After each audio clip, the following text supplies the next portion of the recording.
Good evening. I'm Walt Kirkland. I'm your moderator.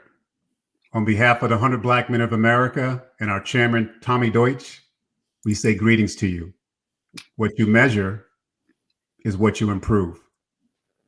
Tonight, we have an esteemed panel to talk about COVID-19, the impact of obesity, diabetes, and youth violence.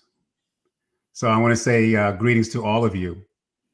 You know, if we put this together, Dr. Dan and I, we thought about COVID and what's happening. I hope you're being safe out there. We're not through this yet.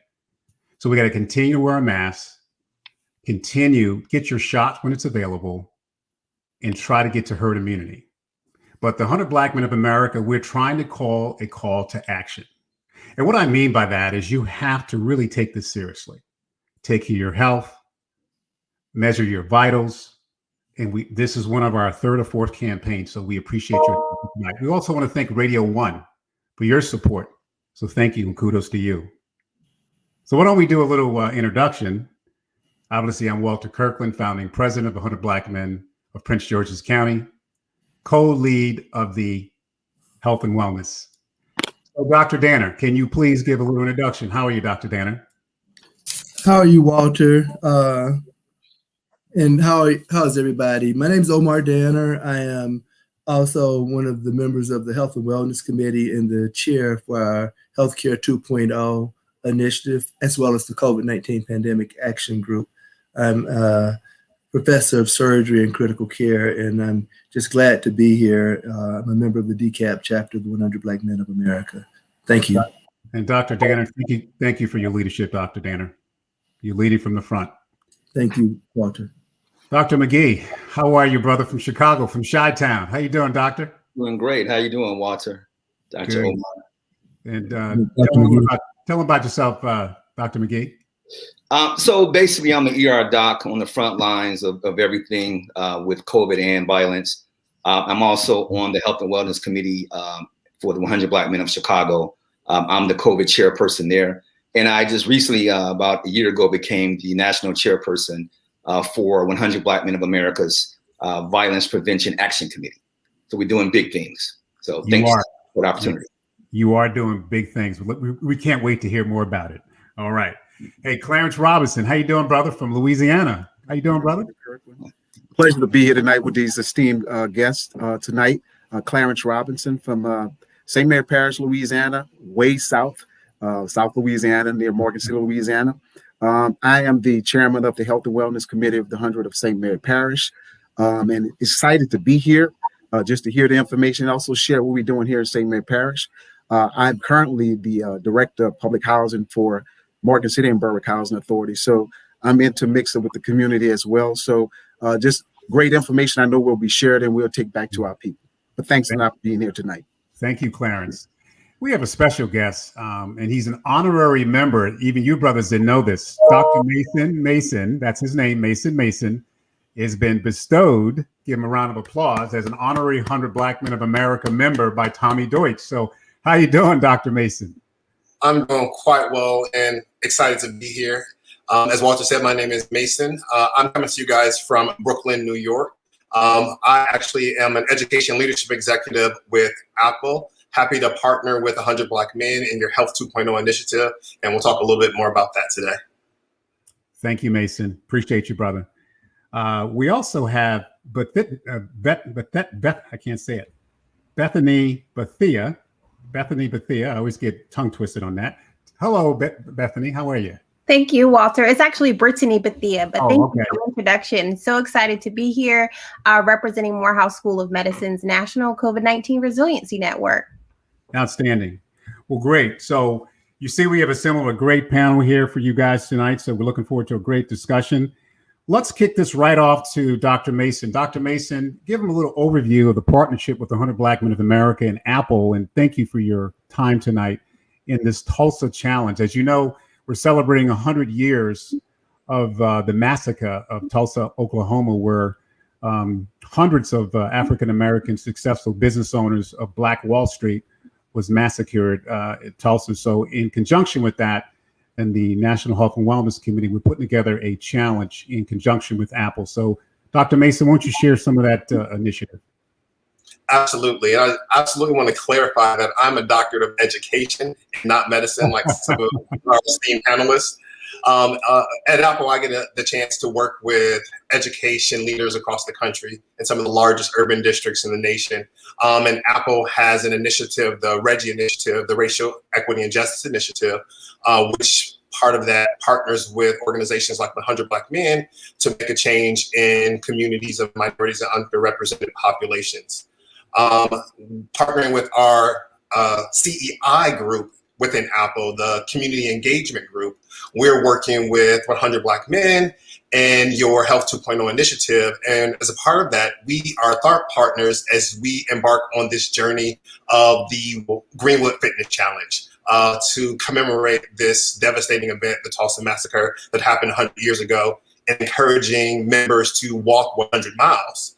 And as a part of that, I want to just share my story on maintaining fitness and monitoring fitness and some of the things that I do.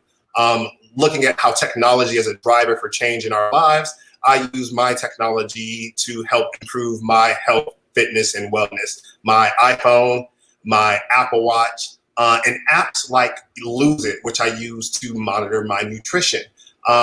Today will mark the 1,673rd day of me logging my food and Lose It.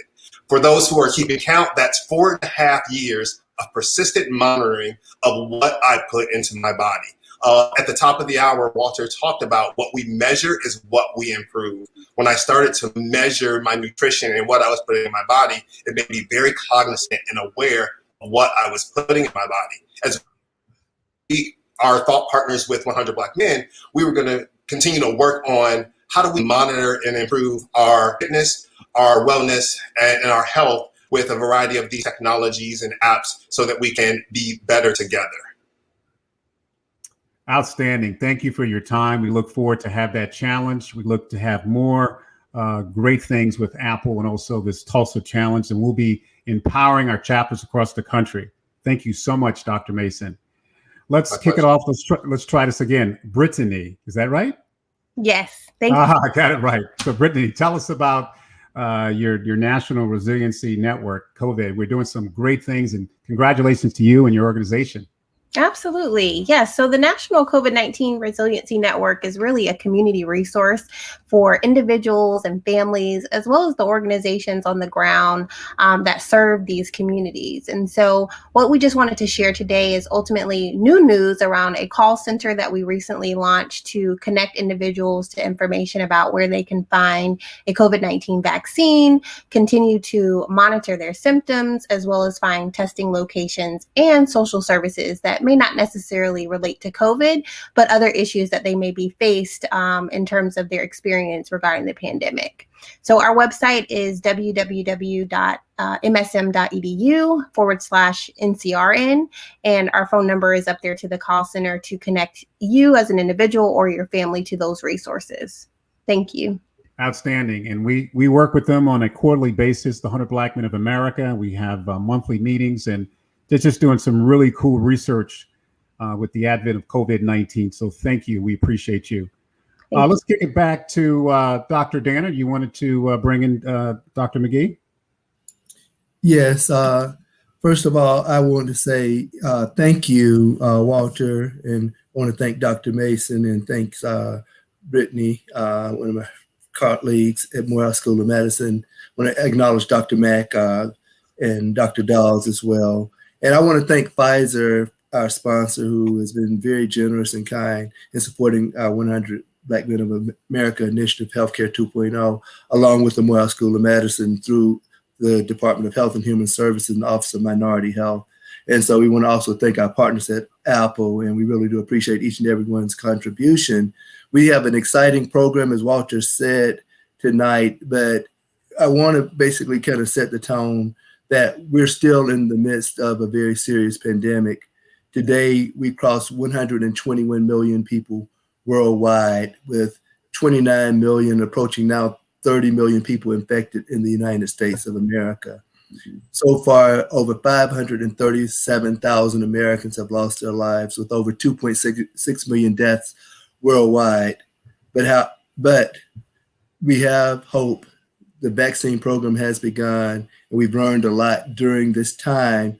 So we have one of my dear friends and colleagues, one of the brothers from the Chicago chapter of the 100 Black Men of America, and our Violence Prevention Action Committee Chair, Dr. Mike McGee, who's going to come on and he's going to update us on COVID as well as where we are with the vaccines. Dr. McGee, welcome, and thank you for joining us this evening.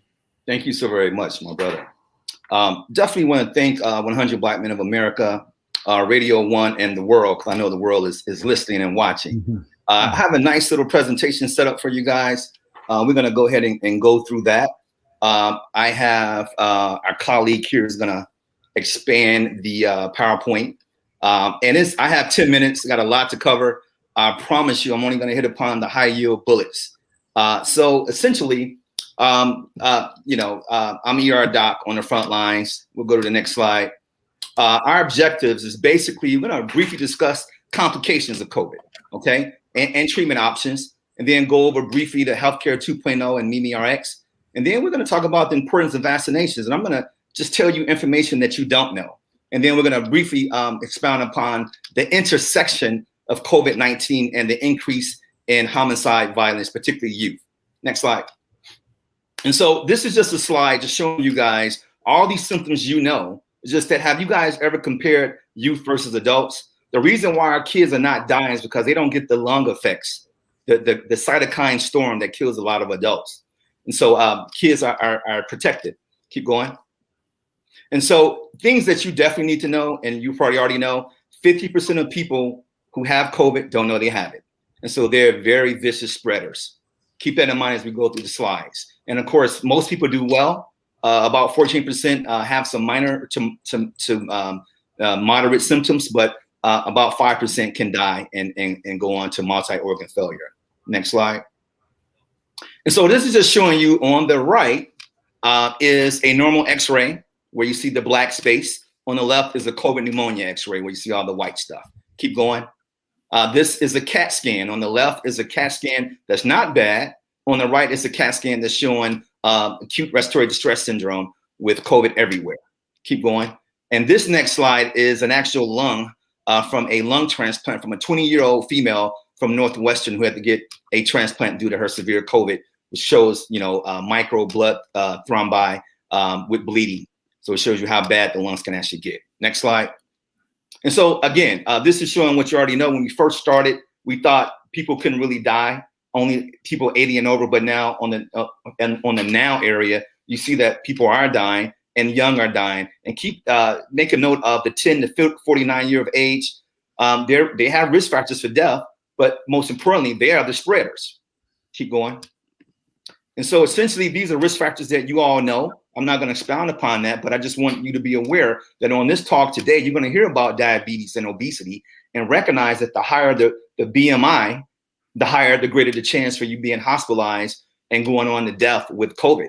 In fact, 80% of patients who had high BMI did not do that well and were the sickest. And also with diabetes, you got to control your diabetes. Anything over 250 is a huge risk. Next slide. And so this is just showing what Dr. Danner already talked about.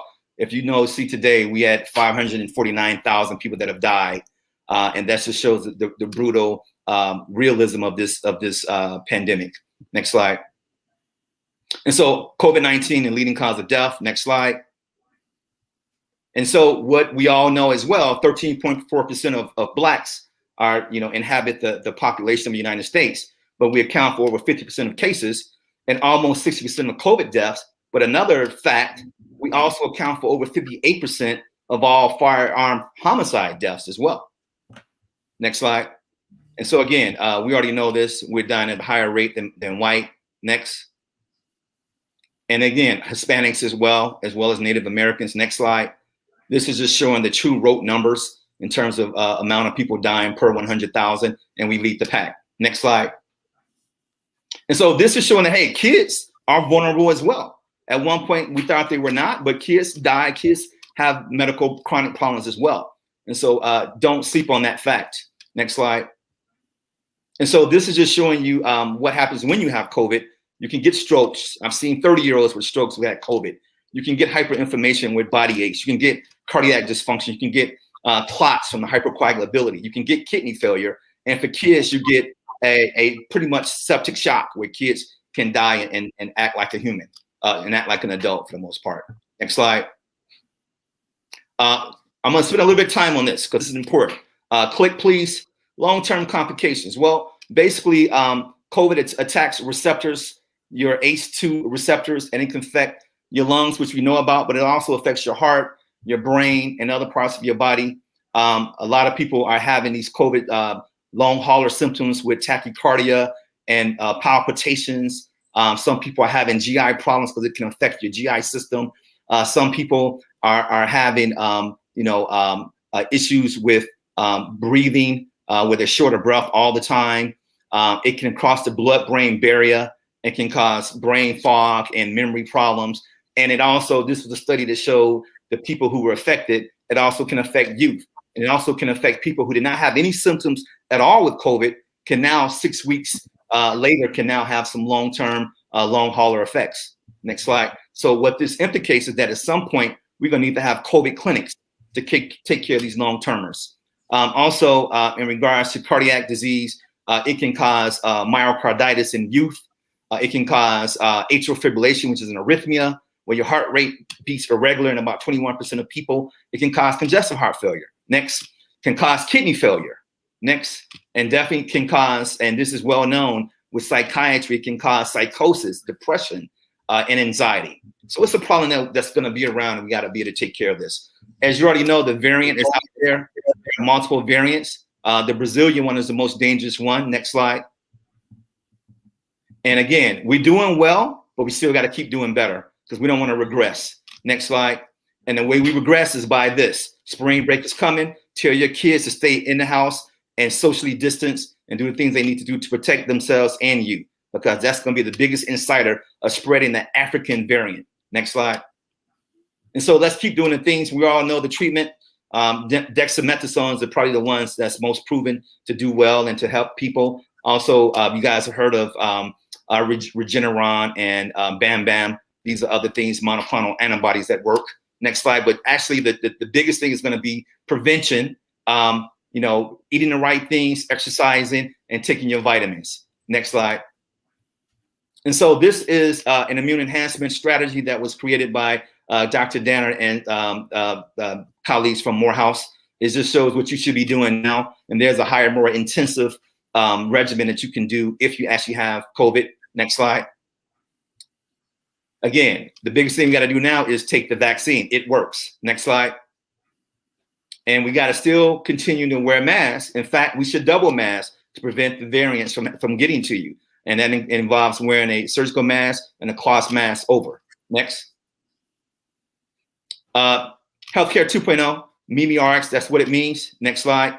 It's essentially us trying to do better, trying to prevent health disparities, persistent tracking. You're going to hear a lot about that tonight, and also monitoring your COVID disease. Next slide.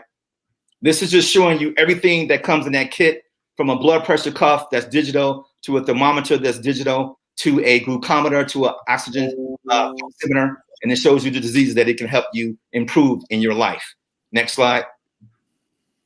Vaccinations, keep it going. We all know the vaccinations work. This is just a study showing that no one has died and no one has been severely hospitalized for it in terms of a certain spot number of people. Next slide. But what we do know is we're only at 10.9% fully vaccinated. So we have a long way to go to reach that herd immunity of 70%. Next slide. And what we also know, if you look at this, the orange shows you what's the UK variant. The blue shows you the African variant. That's showing that the vaccines are not as effective for that. Keep going.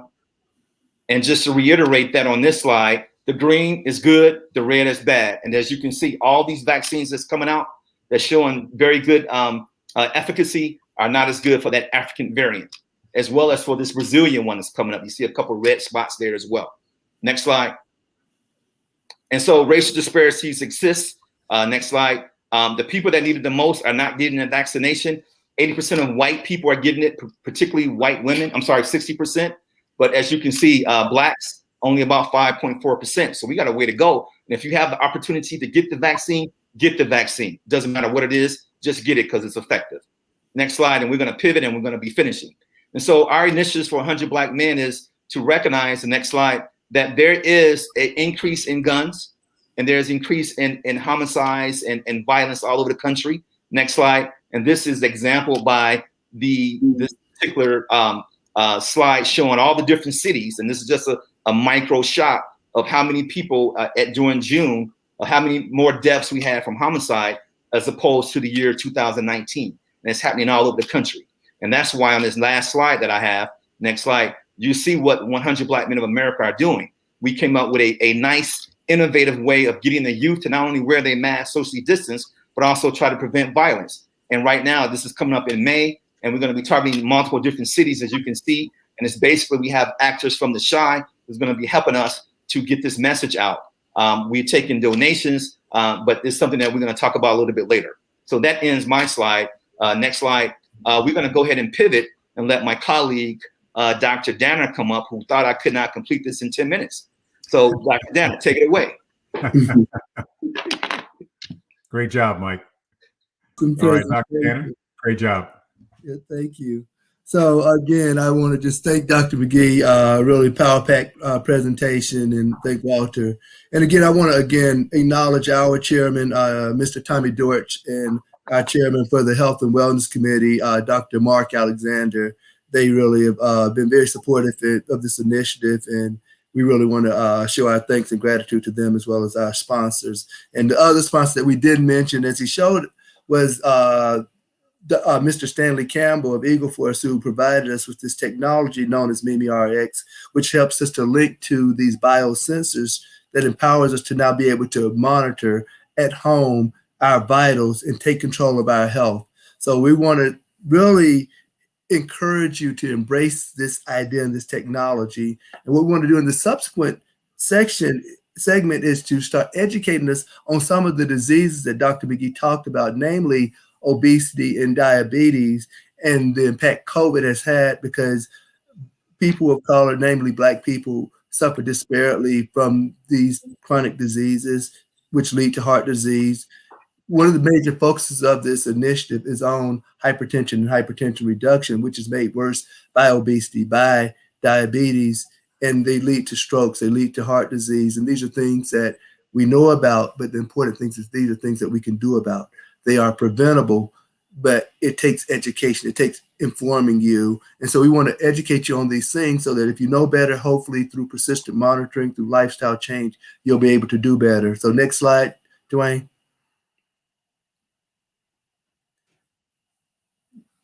So, Jay, can you re-show the slides, please?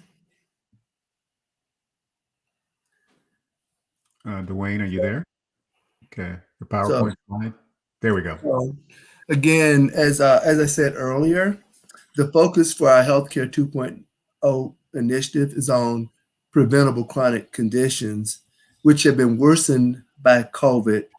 But in addition, it's been worsened by improper nutrition and physical inactivity, which was exploited by this pandemic. People with diabetes, obesity, hypertension have much worse outcomes compared to people who are normal health. And so we want to continue, next slide, to help us by helping us to understand what is obesity. A lot of people in our community think that people are what we call big bone. Well, we've done a lot of bone surveys, looked at a lot of x-rays over time, and most human bones are the same. Obesity is a chronic metabolic disease of excess energy intake and storage, which frequently results in significant impairment of health and has potentially fatal consequences if it's left untreated. If you do something about it, actually your chances of having a good outcome are just as well as the next person. Next slide. So what I want to do is help you to understand what the problem is. According to CDC data, the prevalence of obesity is increasing. And in fact, over the last 20 years or so, we've increased from 65.4% of the population being obese to now 73.6%, at least overweight. And 42.5% of the American population is obese, which we will define later. up from 31% in 2003 and up from 12.5% in 1980. Worse than that, over 1 out of 5 children over 12 years old in the United States is now considered to be obese. And over 2 out of 5 Americans' health is impacted by obesity. Next slide. So what I want to do is help you to understand how do we define, how do we measure obesity, and help you to understand the body mass index. The body mass index is very important because this is a non-gender specific means of determining an individual's weight classification and also to classify obesity. The formula is very simple. It's the weight in kilograms divided by your height in meters squared. For those of us who live on the western side of the Atlantic Ocean, we don't tend to use metric, so a different formula, the formula that's used more in the States, is the weight in pounds times 704 divided by your height in inches squared, which gives you the equivalent measurement of BMI. So why is BMI important? Next slide. Well, the BMI is important because it helps us to measure disease risk. As Dr. McGee said earlier, the higher the BMI, the higher the weight, the higher the risk of developing disease. So when a person's body mass index is over 25, they're considered to be overweight. And when that body mass index surpasses 30, a person is considered to be obese. Obesity, however, can be divided into classes, and each class portends a higher risk. So a body mass index of 30 to 34.9 is considered to be class 1 obesity. A body mass index over 35 to 39.9 is considered to be class 2 obesity, and a body mass index of greater than 40 is considered to be class 3 obesity. Sometimes we talk about a class 4, which is called super obesity, and that's when the body mass index exceeds 50. Next slide. But this isn't the whole story. We should also understand the role of fat distribution. When the fat is centered around the hips, we tend to call this gynecoid obesity. However, when it's centered around the waist or in the midsection, we call this upper body obesity or android obesity. This is actually associated with increased health risk because this is where the fat is stored in around the organs, and we call it visceral obesity. When this is higher, when you have more central obesity, your risk of developing diseases are much higher. Next slide. So to put this into perspective, if you have a waistline of greater than 40 inches in a male and greater than 35 in a female, it essentially shifts you up to the next risk category for the development of diseases such as type 2 diabetes, hypertension, and cardiovascular disease. Increased waist circumference can also be a marker of increased risk even in persons of normal weight. Typically, you measure this by measuring around the crest of the hips to around the abdomen from the back or across the top of the hip bones to the front, and that tells you what your waistline is. In addition to keeping track of weight and keeping track of BMI, you should also keep track of your waistline. Another thing that's just a tidbit of knowledge, a lot of people say, can I be obese in normal weight? There's another way of measuring obesity, and that's the percent of body fat. So when the body fat level exceeds 25%, a person is also considered to be obese because they don't have a lot of lean muscle mass. Next slide. So when a person has this energy, this fat concentrated around their waist, this is considered to be visceral obesity, android obesity, or male pattern obesity. We call this the apple shape. Next slide. Versus those where it's concentrated in the hips, we call that pear shape. So why is central or visceral obesity so dangerous? And why is it considered to be a disease? Next slide. It's because central is associated with a condition known as central metabolic syndrome. This central metabolic syndrome is associated with insulin resistance, also known as prediabetes.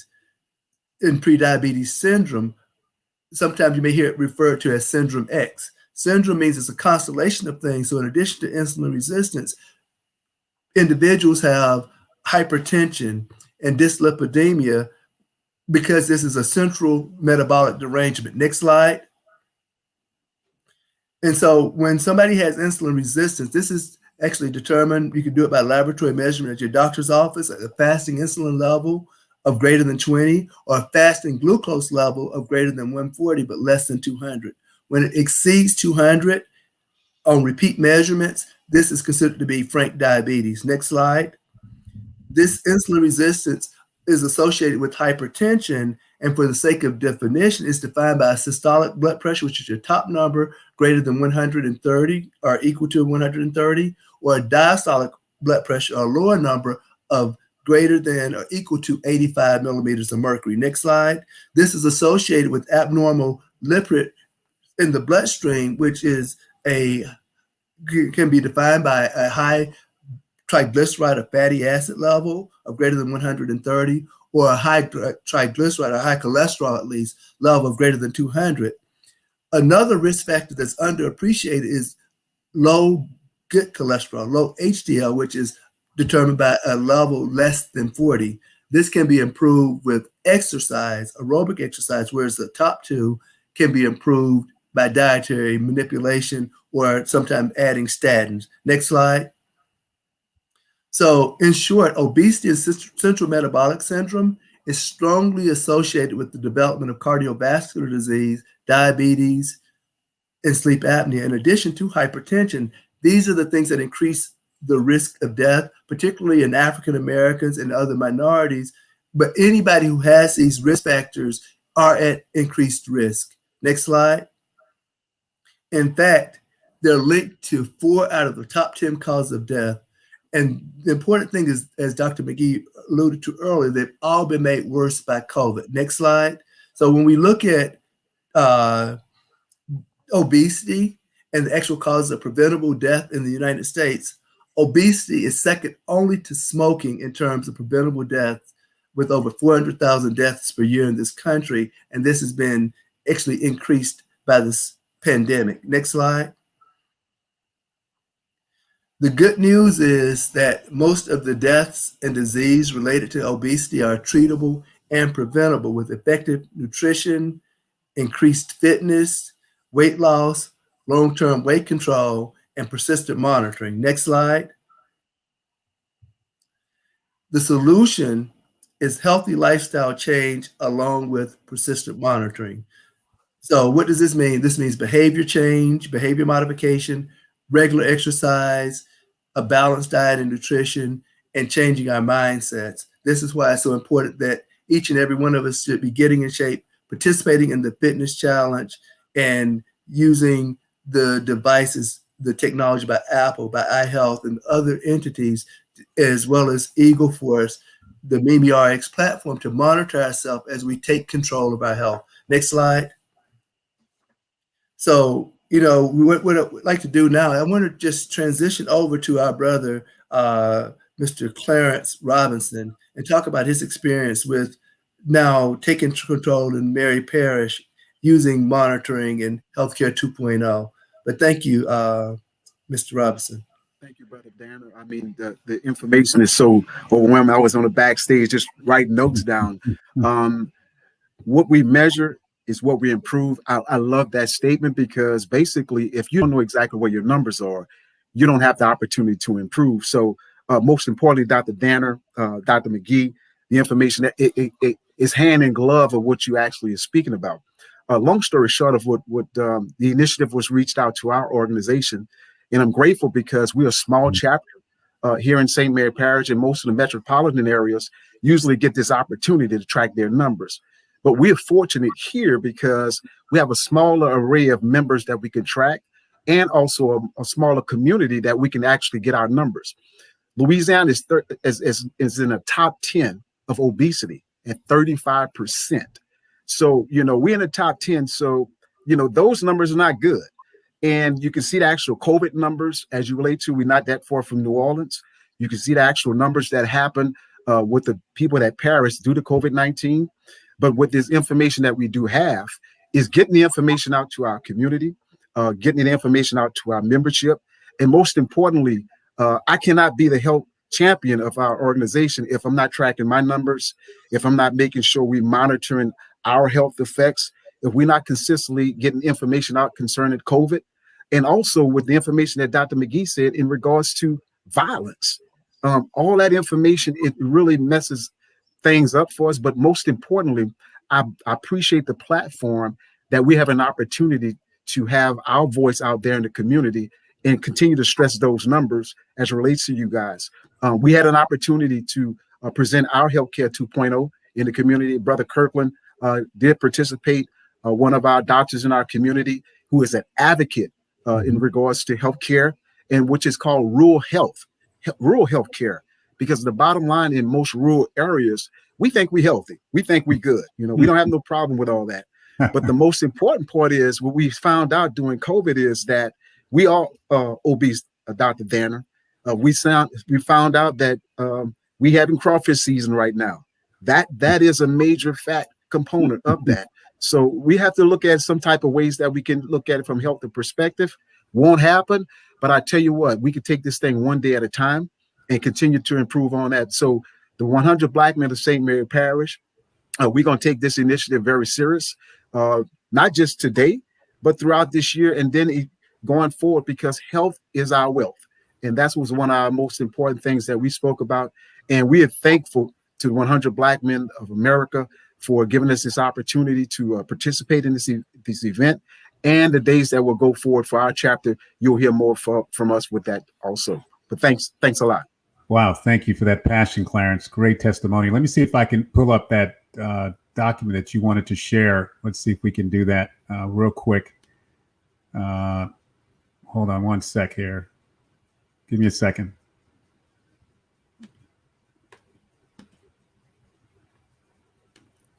Can you guys see that? Can you guys see that? No. Let's see. Can you see that? Yeah, appreciate it, brother.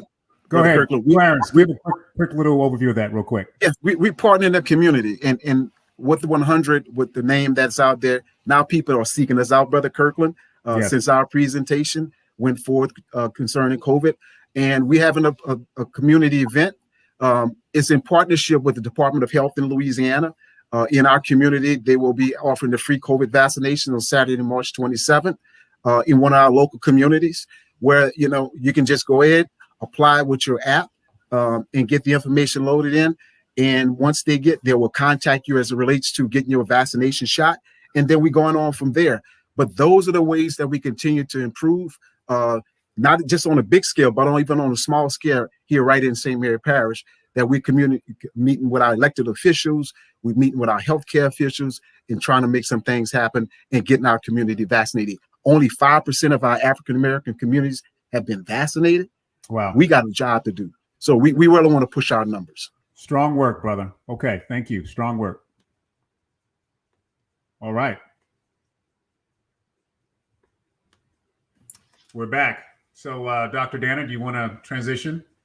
Yeah, that would be awesome. And I want to thank again Brother Robinson for a great presentation and great work in St. Mary's Parish.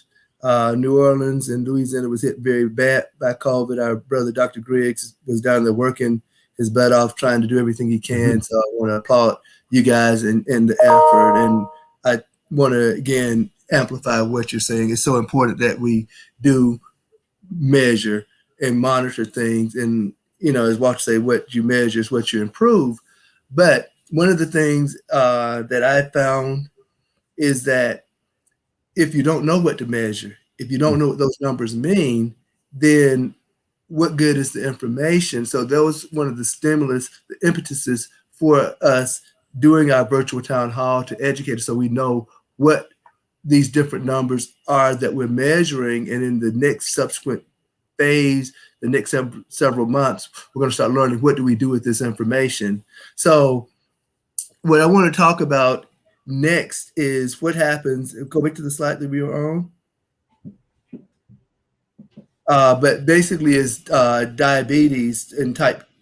Diabetes, I really think is very important because, Dwayne, go back to the slide that we were on. But basically, what happens when we don't do anything about it? It's very important to understand that there are sins and crimes of commission, and then there are crimes of omission. And sometimes these things that we don't do actually will hurt us. And one of my favorite sayings is, what you don't know will hurt you. What you don't know will kill you. And so we wanted to talk about another one of these silent killers called diabetes mellitus. Diabetes mellitus comes in two varieties. And so I'm going to break it down in terms of primary diabetes mellitus and then secondary diabetes mellitus. But primary diabetes mellitus, there's two types. Type 1 is due to an inability to produce insulin. It's an autoimmune disease or process against the cells in the pancreas called beta isolate cells that produce insulin. So person's cells gets destroyed and they don't produce insulin, and we're not going to say a lot more about it. Type 2 diabetes is the one that we're most familiar with. We call it the sugar. We call it a bunch of different things. But type 2 diabetes mellitus is related to an insensitivity of the insulin and the receptors that it binds to over time. Another form can form during pregnancy. We call it gestational diabetes, and this is related to decreased insulin sensitivity during pregnancy. Secondary diabetes, on the other hand, is due to some outside or external disorder such as steroid use or pancreatic disease such as chronic pancreatitis or pancreatic cancer. Sometimes people manifest by having elevated blood sugars. For the sake of this conversation, next slide, we're going to focus on the type that's actually affecting most of us, the type that is killing or associated with increased risk of death during this pandemic, and that's type 2 diabetes mellitus, which is due to this insulin resistance, which occurs over time and is associated with high blood sugars and elevated hemoglobin A1C. But it's essentially a failure of proper energy or carbohydrate processing and storage. So next slide. So what I want to do is characterize what does this mean? How do people present and help you to better understand these early warning signs by understanding the presenting symptoms, and then how do we diagnose it in medicine? So some of the common presenting symptoms include things like polyuria, starting to pee more, having to urinate more in the middle of the night and multiple times during the night after eating something that's high calorie, ice cream or cookies, or drinking soda that's not diet soda. But basically these kind of things, whereas before you only went to use the bathroom once or none, now you're using the bathroom 2 or 3 times a night. We call that polyuria. Sometimes you have even increased volume in addition to increased frequency. This can be associated with increased thirst, which leads to a condition known as polydipsia. Now you want to drink more water. And although you just drunk water or drunk a soda or whatever you do, tea, you're still thirsty. So you want to drink more fluid, and you find yourself drinking more than you normally would. This is associated with increased lethargy or increased fatigue or a lack of energy. In addition to developing obscure or infections that you don't typically get, such as recurrent urinary tract infections, because the high glucose changes the urinary environment, the environment of the urinary tract.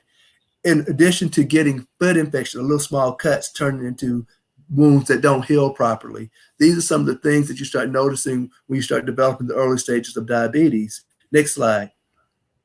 This should prompt you to seek medical care. And so when you visit your doctor, one of the things they'll do, in addition to getting a comprehensive metabolic or lab panel, they'll check what's called a random glucose level. When that glucose or blood sugar is greater than 200, and if you're on the other side of the divide in England or France, then it's used. We use millimoles, but it's 11.1 millimoles. And when that glucose, when you haven't eaten anything fasting, is greater than 126, that is actually significant of potential diabetes, which requires further testing. In order to make the diagnosis of diabetes, you need 2 fasting glucose sample measurements or the presence of symptoms. This combined with a hemoglobin A1C level of greater than 6.5 is considered to be abnormal and a sign of obesity, particularly when you put it together with symptoms. Next slide. So it's very important that you know your numbers, but the eyes cannot see what the mind does not first comprehend. Why is this important? Because actually it affects your prognosis. When the hemoglobin A1C is above 6.5, 7.5, as Dr. McGee said, this increased your risk of developing heart disease. 75% of people die of heart disease who have type 2 diabetes, and 15% die from stroke, which is due to stiffening of the arteries, atherosclerosis, and hypertension, which has increased incidence and prevalence in people who are diabetic. For every 1% rise in the hemoglobin A1C level, the risk of diabetes-related death increases by 21%. So when your level is supposed to be less than 6.5 and it comes back as 8.5 or 9, and your doctor's telling you that he has it controlled, understand you're controlled in a high-risk zone, and your job is to get back to a normal risk zone with a target level of less than 6.5. So as Walter would say, know your numbers. Next slide. Here are some basic facts about diabetes. In 2018, non-Hispanic Blacks were twice as likely as non-Hispanic whites to die from diabetes. African-American adults were 60% more likely than non-Hispanic white adults to be diagnosed with diabetes by a physician. In 2017, Blacks were 3.2 times more likely to be diagnosed with end-stage renal diseases compared to non-Hispanic whites, and Blacks were 2.3 times more likely to be hospitalized for lower limb amputation as compared to non-Hispanic whites or majority population in America. Next slide. So why is this? Well, it's because if diabetes isn't regulated and controlled, it increases the risk of developing these chronic metabolic diseases, as we talked about earlier. In fact, when we look at this CDC data from 2018 and 19, Black men were 1.5 times more likely to actually be diagnosed with diabetes than the similar age Caucasian male. Black women were 1.7 times higher or more likely to have diabetes than their similar peer Caucasian female. So now next slide. If you look at this as a trend, in fact, from 2017 to 2018, the numbers among Black males actually has gone up from 1.3 to 1.5. So this is a significant problem, and this doesn't discriminate. It affects anybody regardless of the economics, regardless of the zip code. And just understand, if you do not control diabetes, it can have serious consequences. Next slide.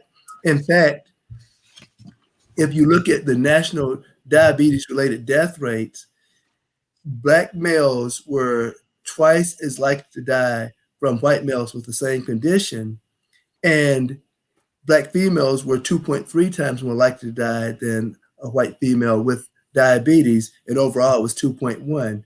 And so this, by definition, actually constitutes a disparity. When you look at physicians monitoring for, say, foot care, as well as, go back, please, or for hemoglobin A1C, the number of people being assessed is about 1. It's very equivalent, but the outcomes are different. COVID-19 has totally exploited the shortcomings of our healthcare system. And as you notice that the mortality rate for COVID-19 is actually 2.6 times higher than the other index groups. So not only do we have these chronic diseases such as diabetes and heart disease at a higher level, during this pandemic, we've died at a higher rate. And this is one of the things that stimulated us to do our virtual town halls, to start talking about this, because our goal is to start to help close these disparities. And as Dr. Montgomery Rice, our president and dean at the Morehouse School of Medicine, would say, help bring about health equity. Next slide. And so when we look at these complication rates, why do we have these increased risk of death? Because diabetes is associated with renal disease, 3.2 times higher among African Americans. And when you look at limb amputations, 2.3 times higher according to CDC data. Next slide. So what are our options for managing these risk factors? Well, it begins with lifestyle, weight loss, exercise, healthy dieting, persistent monitoring. Education is the key. If you are diabetic, participating in a program we call DESMON, is diabetic education and self-management for ongoing and newly diagnosed diabetes. Self-monitoring of your body weight, your BMI, your blood pressure, your heart rate, doing a COVID check via the CDC COVID check, which is built into this MimiRx and MyVax platform. Getting a dietitian consult, learning how to eat right, learning how to basically add lower sugar into your diet, smoking cessation, decreasing your cardiovascular risk factors, fat and cholesterol reduction strategies. It was learned in the Framingham Heart Study that these factors, smoking and cholesterol, increase your risk of heart disease, particularly if you have hypertension. And so by reducing these, it increases your chance of having a long, healthy life. In addition, if you're a diabetic, foot care, eye screening with retinal scanning, blood pressure control. Sometimes it may even require medications such as ACE inhibitors, calcium channel blockers, or potassium-sparing diuretics, statins, and fibrinates, as well as aspirin. To do what you can to protect yourself, get stabilized, and then start making efforts to get yourself out of this high-risk category. Next slide. And so we talk about treatment pathways. Although lifestyle is probably and arguably the most important, sometimes, it's not enough. And so you have to actually think about it, be willing to listen to your doctor and follow his advice. And what we typically do is start with a non-insulin agent, or oral hypoglycemic. But if a person's blood sugars aren't controlled and we're not able to get the hemoglobin A1C down, then we may escalate. Next slide. I'll keep going, progressing. So again, lifestyle intervention is a key and central part of Healthcare 2.0, as well as the diabetes prevention program. But sometimes you need other things when your blood sugars aren't controlled or your hemoglobin A1C level is high, such as metformin or oral hypoglycemics along with metformin. If these are not effective, then we have to start considering, do we need to add low-dose insulin to help control your blood sugars around your diet? Next point. And so sometimes we'll add GLP-1 inhibitors, or agonists at least, or DDP4 inhibitors. There are more advanced medications that are actually associated with weight loss, as well as blood sugar and glycemic control, that are now out that your doctor may put you on. But sometimes this doesn't work, and therefore we have to add insulin. And so when a person starts getting insulin, that shows that their diabetes is progressing, and this increases your risk for developing cardiovascular disease, atherosclerotic disease, hypertension, and the like.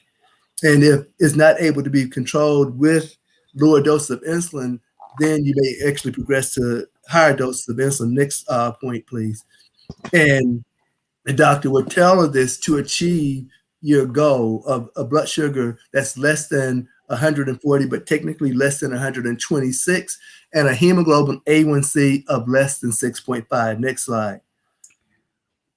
So again, it's more important than just knowing your numbers and staying in that unhealthy zone. It's very important to know your numbers and do something about it. And that's what Healthcare 2.0 is about, is really normalization of health metrics. So Walter. Yes, thank you, Dr. Danner. I mean, just every time we do these sessions, we learn so much, and the detail is phenomenal. So thank you. I got a question. Someone asked, this could be you, Dr. McGee, or Dr. Danner. Why do Blacks and minorities seem to have more comorbidities? I know Dr. Danner touched on that. Is it something to do with hereditary, Dr. McGee? Is it just what we eat? What is it, Dr. McGee? It's all of that. Diabetes definitely runs in the family. It's our lifestyle. If we're not, doing the proper exercise and regimen, it's our eating habits. It's all of that. And in that, we can control most of that. We can't control the hereditary aspect of it, but everything else we can control. We can control what we eat and how we work out. So there is hope, and that's why this seminar is so important. But yeah, that's pretty much it. Yeah, and for you, Dr. Danner, we're getting the vaccinations. People are getting a little, I think, gun shy, no pun intended, Mike. They're taking off the mask. Dr. Danner, should we start taking our mask off? Because some states are actually opening up the floodgates. What do you think about that? And I want Mike's perspective. He's shaking his head. Go ahead, Dr. Dan. What are your thoughts on that? Well, I think that the most important thing to realize is that that would be premature. We're still in the midst of the pandemic. People are still dying, and the numbers are still extremely high.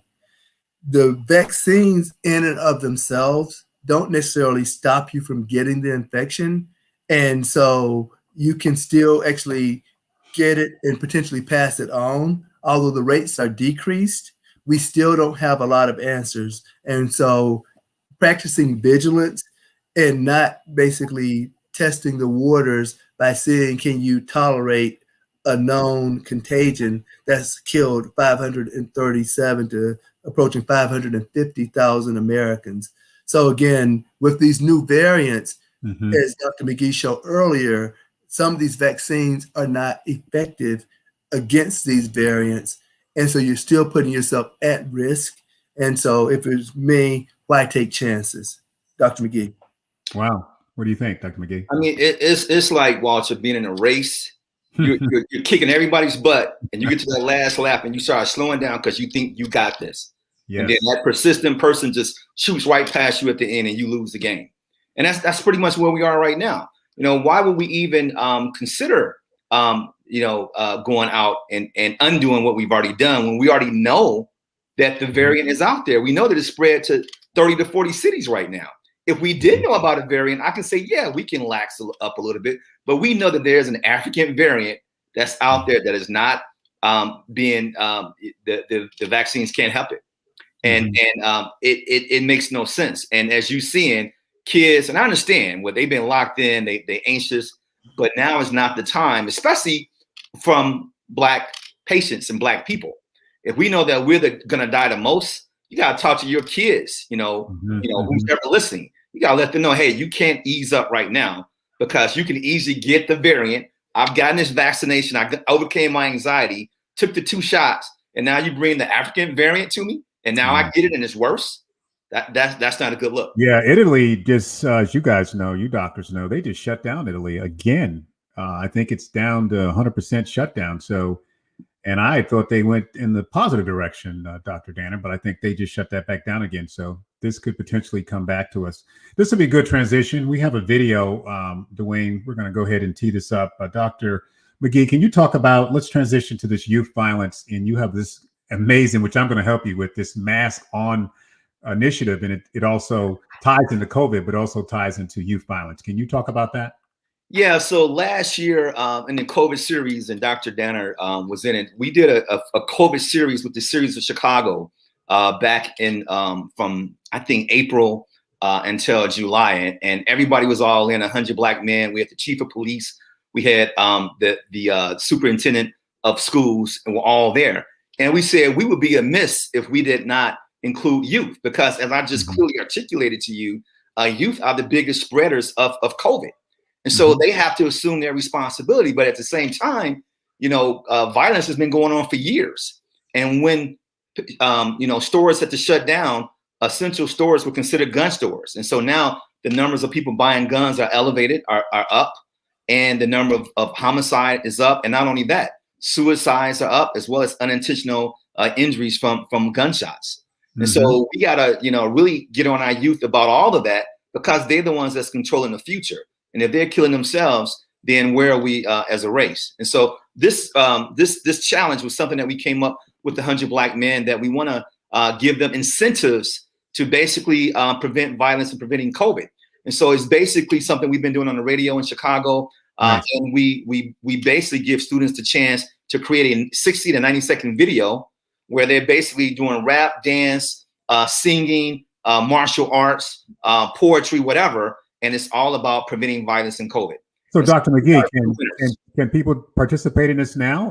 Where can they go to participate? It's coming up, and we're going to be doing it in May. And you can easily go to our Instagram account, Pop on Youth Violence, Pop on Youth Violence, Pop Youth Project Outreach and Prevention. So you can easily get involved with this. Pop on Youth Violence. Okay, why don't we just roll the tape, guys? Dwayne? Yes, sir. It's about 3.5 minutes, so real nice.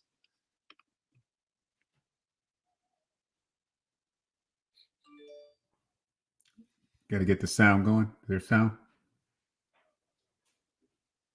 We don't hear the sound. Dwayne, can we get the sound?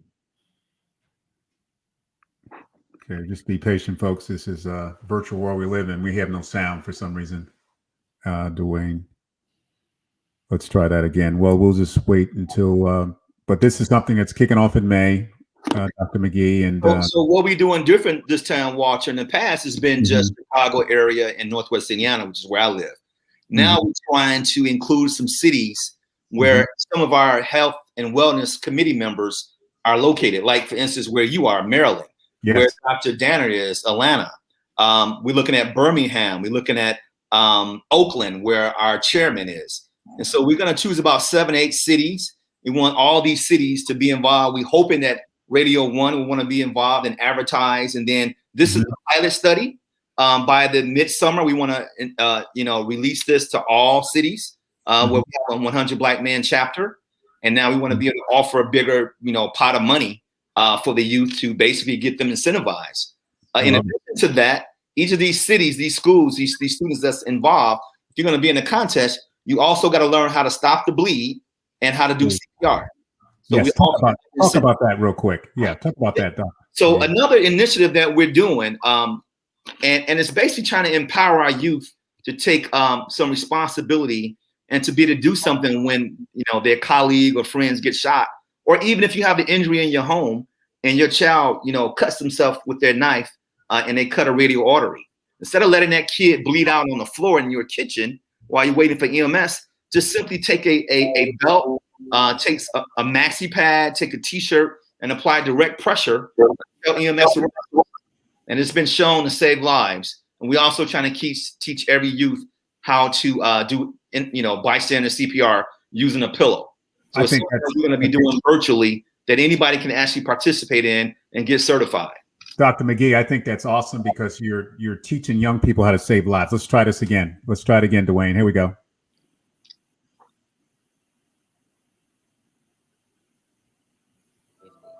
Awesome. Outside of Chicago, the violence in our community has gotten worse. We need to stand up and put our people first. The hurting of our own kind is not helping. It's making other races want to help eliminate us. We have to start with ourselves first and stand together.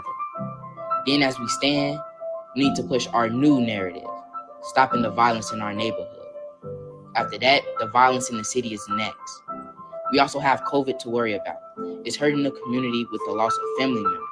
These things are serious. Start wearing your mask and stand 6 feet apart. We have the power to change what's happening. We need to stand united as one by loving one another. Loving one another as human beings and not wild savages is a whole different love. It will be stronger than violence and will help us in the battle to end violence. I'm a man. I'm a strong man. I'm a strong Black man. Wow, is that it?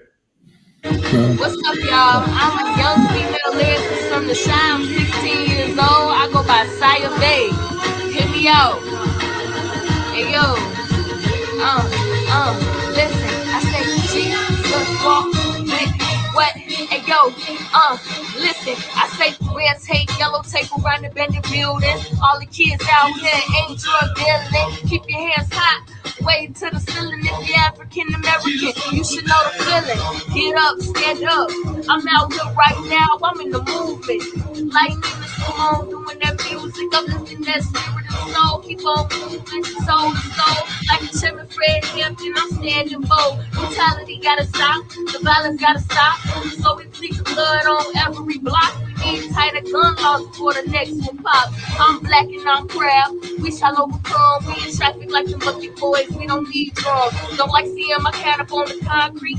We going missing, ain't no searches for the trafficking. We pray to God to protect us, make the demons leave. If your homie close to winning, put him in the lead. Spread love instead of hate, that would be epic. I just wanna be poetic, like Hughes and Angelou. It's up to us to change the world, it's up to you, we have to choose. Don't be weak-minded, fight the battles we can't lose. This is it with all them youngers, still I'm dropping jewels. We gotta stay together, 2020 living proof. Y'all can follow me on all social media. I am Saya Bay. Check me out. Thank you for this opportunity so much. One last part is going to show our actors from The Chi, and it's about 60 seconds. This is our intro video that you will see right now. Okay, great. That was good stuff, Mike. Good stuff. Yep, and you got good moves, bro. No, we wouldn't. No. No, we will not stand here in silence while they take the lives of our brothers and sisters and partner. We will not turn a blind eye to the murder with no repercussions. Oh no, we will not. We will not live on our knees. We will die on our feet. This ain't no lie that I speak. All you youngins out here in the streets only wanna shoot people who look like you. You can stay home. You too weak. Oh no, we will not go and repeat the mistakes of the past. Ignoring the snakes in the grass, paying you cash. Still we praying we fast till one day that's your ass. We will not ask for no one. No, but we will be prepared for one. Hoping not with a gun. With the unity, using the same shit you did to destroy. I know it's hard out here, but you gotta keep your head up. The storm will soon pass over. During the process, you gotta be strong. Yeah, look. You ain't gotta tell me, I know it's hard out here, but please don't forget that it's a God out here. I know they shooting and they killing and they rob out here. I know it's hard for that felon to get a job out here. Don't lose sight or lose vision of the real goal. Remember doing them 16s and I'm still told. Yeah, it's hard out here, yeah. A 9 to 5 might not be cutting. Thank you guys. Appreciate it. That was awesome, man. That was great. Wow. And I see good Dr. Mason still there. That's just good stuff, Mike. So again, give them that website again, where to go. So yeah, guys, tune in for Pop on Youth Violence. That's our Instagram account, Pop on Youth Violence. You also, which we're trying to give, again, every city is we're gonna have a pool, and the total amount comes out to about $30,000. So if you guys want to give donations, please go to paypal.me/NWI Pop. NWI means Northwest Indiana Pop. So wow, again, paypal.me/NWI Pop. So we're trying to do some big things, and we want to spread this to other cities at some point and make it go viral for kids to see positive stuff being done. And they all want to make a difference, by the way, Walter. Well, Dr. McGee, I love your passion, your energy. You change the energy in the room every time you're in the room, and I love this about our youth. It's constructive, it's safe, it's fun. So I'm definitely going to be on the train with you, brother. Appreciate you, man. Good stuff. You get a 30-second, dance off with you doing your dances again, brother. I used to win dance contests back in New York. Believe it or not, I know I'm old, but I used to be able to move, y'all, back in the day. You see it. Dr. Mason, I have a question for you. There was a question more about what you do with the education with Apple, and as it relates to this new campaign. What is it called? The Lisa Jackson's put it on. Can you talk about that a little bit, Dr. Mason? Absolutely.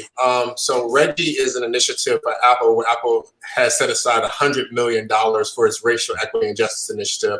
Part of that is for education and for projects that deal with remediating incarceration of underrepresented populations and working with organizations like 100 Black Men to give back to the Black community and other represented populations. So I get to be a part of this particular committee that is supporting the Health 2.0 initiative with 100 Black Men. But there are actually a lot of different initiatives with HBCUs. We just launched a Propel project that's going to be going on in Detroit, Michigan for coding and other initiatives in technology. So it's an amazing initiative by Apple to support our communities. What's the why? Why do you think, honestly, Mason, is it folks are feeling bad about Black Lives Matter, or you think that's Lisa Jackson's initiative? What's the why there? So we're absolutely responding to a moment after the murder of George Floyd, but really making it a movement and showing that Apple, who has a wealth of resources, is committed to equality, equity, and change. And so this is just the beginning of this movement for Apple. That's amazing. That's unbelievable. So folks, if you have any questions, put that in the comments. We see a lot of positive comments there.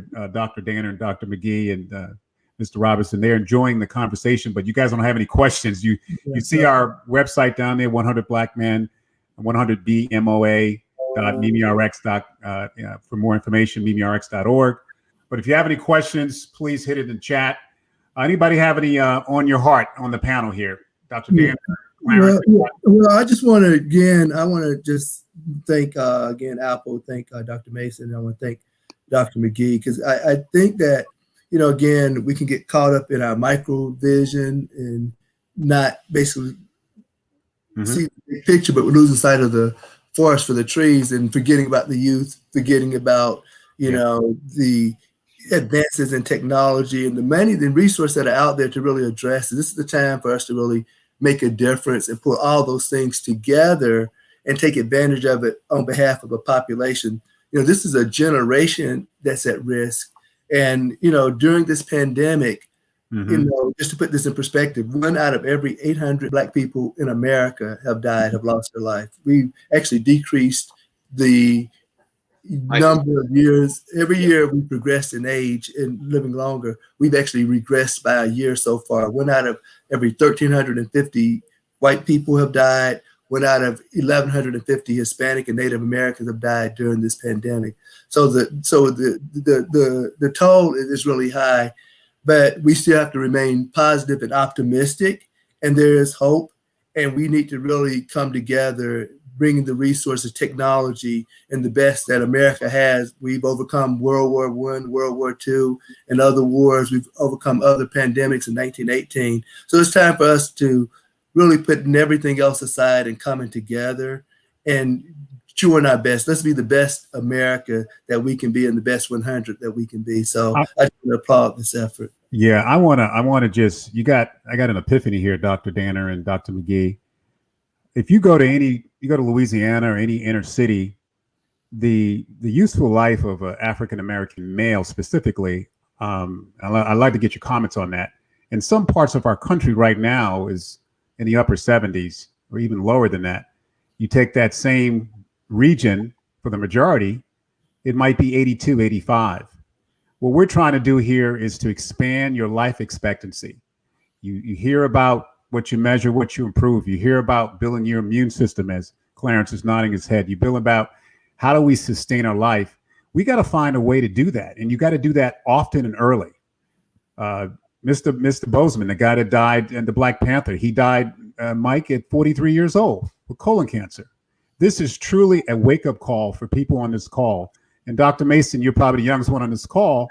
I don't know what your age is, but you should get checked in your I would say your late 30s for colon screening, which is hard to believe. I think we as African Americans, we're trying to extend our lives. Any thoughts on that, Dr. McGee?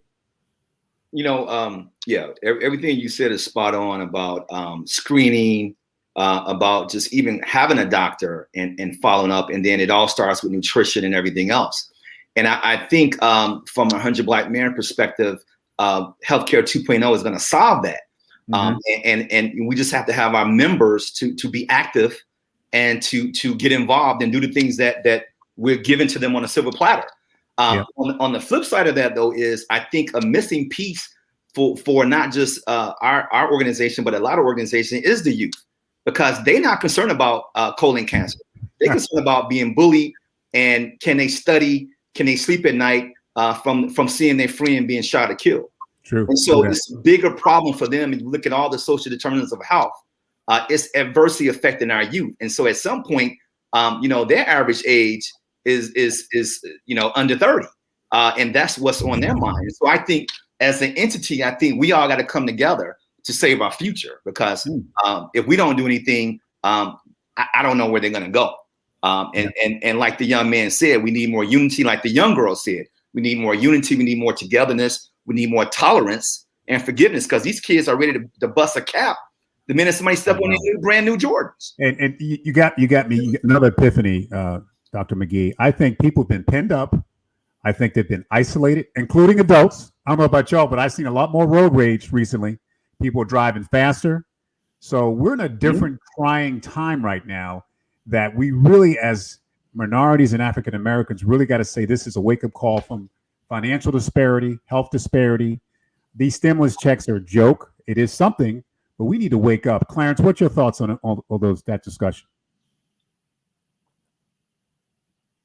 You're muted, Clarence. Take it off mute. You were good. Take it off.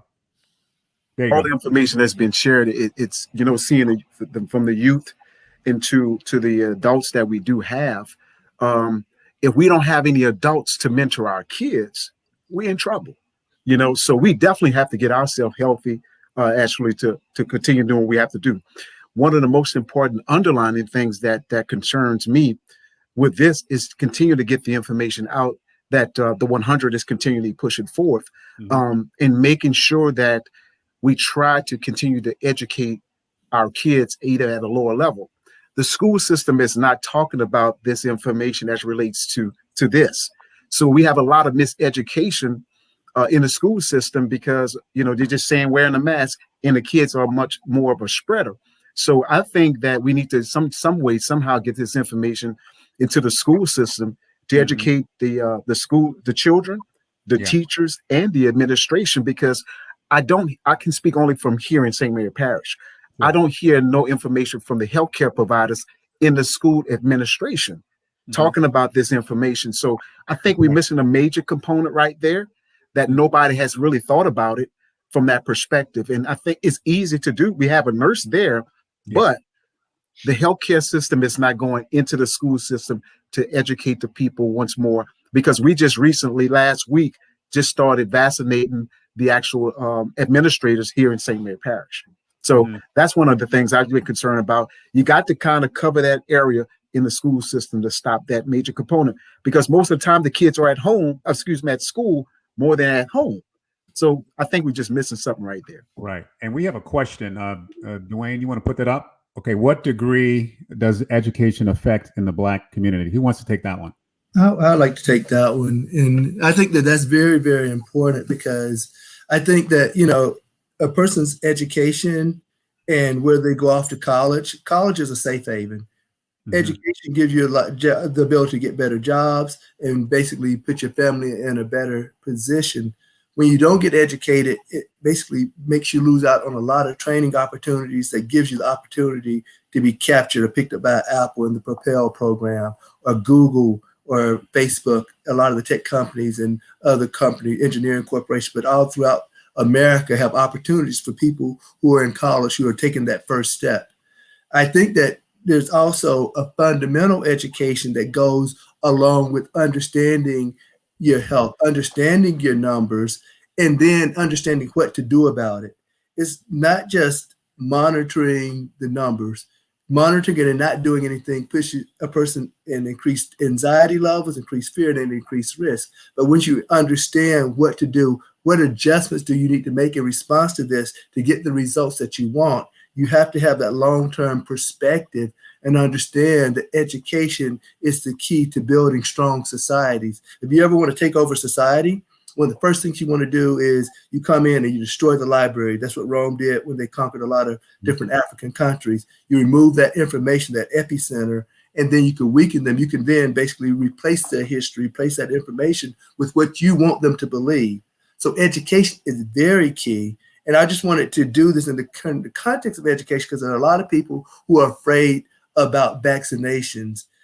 To put this in perspective, and I'm going to talk a little bit about these vaccine trials, that the vaccines, say for instance, the Pfizer, Moderna, which is an mRNA vaccine, during those trials, there was a 95% success rate as it relates to preventing disease from COVID, versus people who did not actually take the vaccine. In the placebo group, there was a 95% higher likelihood of developing the virus infection. Once you develop the virus infection, and using the flu as a reference, the mortality rate, the death rate from the flu is 0.1. For the vaccine, for the COVID-19 virus infection, it is 2 to basically 4, so 2.3 to about 3. If you use that flu as a reference, this means that your chance of dying from getting this infection is 20 to 30 times higher than if you compare it to the flu. If you get sick enough to progress to the hospital where you have to see Dr. McGee and he has to admit you to the floor, that chance is 10%. And so now your chance, because once you go into the hospital, usually it's due to viral sepsis, that increases your mortality to 10. So that's 100 times higher than the flu. And if you get admitted because you progress to the ICU, that means it's 30 to 50%, which is 300 to 500 times higher likelihood of dying from getting the infection. So basically, the virus gives you some, the vaccine at least gives you some form of protection. There are three different types of vaccines. There's the mRNA vaccine that basically programs into the body to produce the spike protein, which is the major protein on the virus. There's another one that's a protein subcomponent like Novavax. And then there are other ones like by Johnson & Johnson, which are actually attenuated viruses. These are more equivalent to things like the flu, the measles vaccines. All of them have their risk profile, but as Dr. McGee said, during the study, there wasn't anybody who actually got hospitalized or died due to COVID-19 while they were in the trials. Versus if you didn't get the vaccine, you got COVID, the chance of dying is very significant. So what about, and Dr. McGee, maybe can you respond? What about this hesitancy to take the vaccine? You know, we heard about what happened years ago with Tuskegee.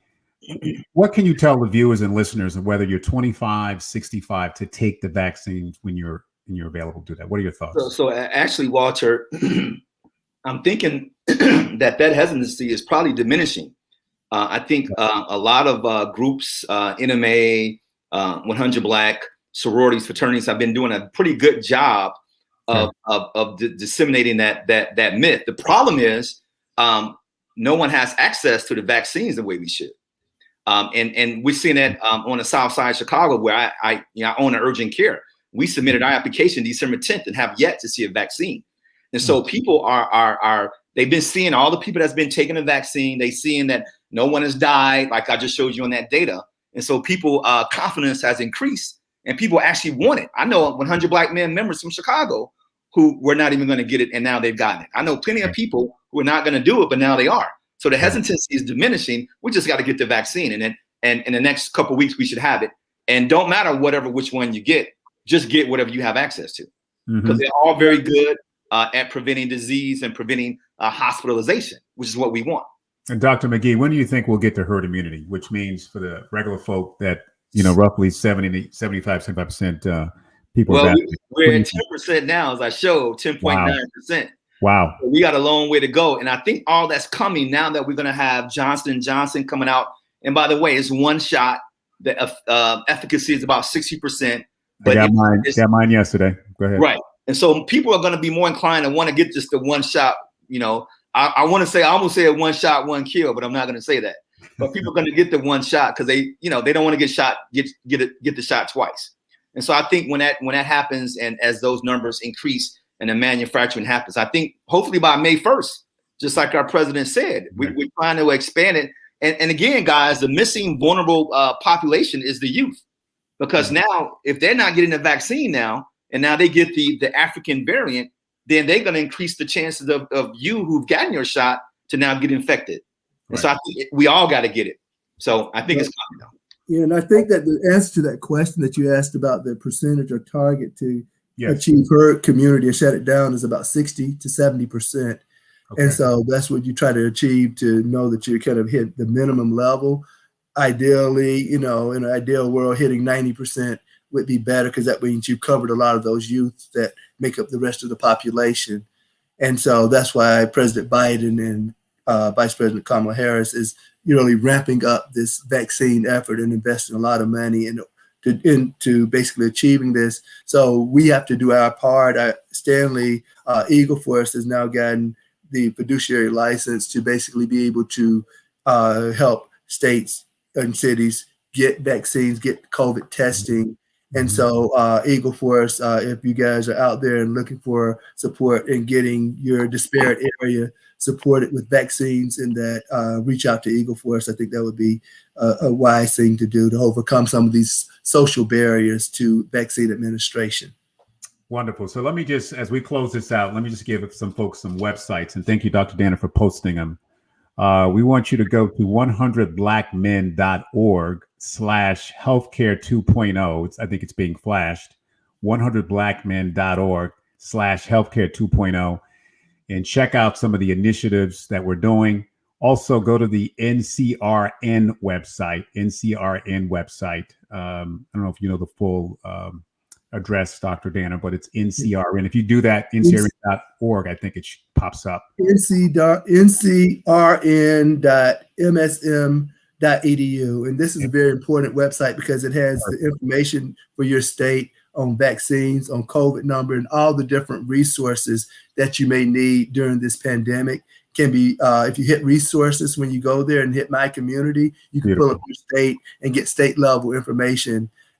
On that 100blackmen.org Healthcare 2.0 website, you can actually access the MimiRx platform to allow yourself to begin a program of persistent monitoring. Although this can be done using Bluetooth-enabled biosensors, such as thermometers and pulse oximeters, where you can measure your oxygen concentration just with the push of a button, or you can measure with a scale. You can also measure this. And then lastly, the blood cuff device. These are things that we've been pushing the whole initiative.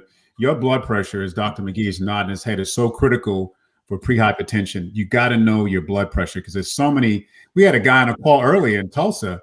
He's in his 40s. He had a really high 180 over 90, and he didn't even know it. So this device in my hand, I think, is one of the most important things. Is this device and also this pulse ox, and obviously your temperature. So I just want to add that. So this is really at the center of our Healthcare 2.0 initiative. I know that, COVID, we're in the middle of the pandemic. So knowing your heart rate, knowing your oxygen saturation, and knowing your temperature is very important. But understanding your blood pressure, knowing what it means and knowing what to do about it is essential. So what do you need to do? You need to learn to manage your lifestyle, not let your lifestyle manage you. And so we're going to focus on really hypertension reduction and prevention over this next year. We're going to do our conference coming up in June virtually. So we come around in 2022, we're going to be prepared by optimizing our health. So I just want to thank Brother Robinson and Dr. Mason. I want to thank Dr. McGee, and I want to thank all of our many partners and sponsors. And thank you, Walter,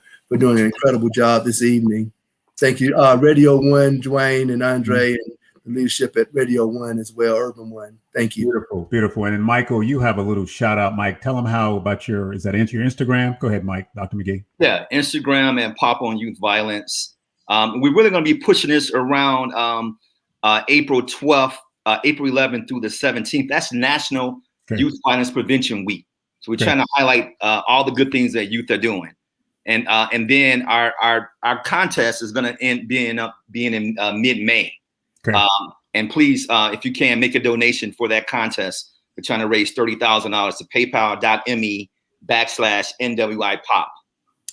Well, I want to tell you, we had a call with the Apple brothers, and I think Dr. Mason was on it, and he was amazed about how many African-American folks were on the line and how many doctors we have. And I got at least 5 comments tonight about how it's good to see brothers doing good, especially Black doctors. I think we got to do more of this, Dr. McGee and Dr. Danner, nationally, because I think there's an adoption when you see somebody that looks like you, right, Dr. McGee? There's an adoption that we don't have enough of us out here. So I think we got to do more of this and continue to communicate with our peer group. So let's close this out. Clarence, thank you, Clarence, for your leadership, past, present, Louisiana, and all the good stuff you do, and one of our healthcare champions. What's your final thoughts about tonight's town hall?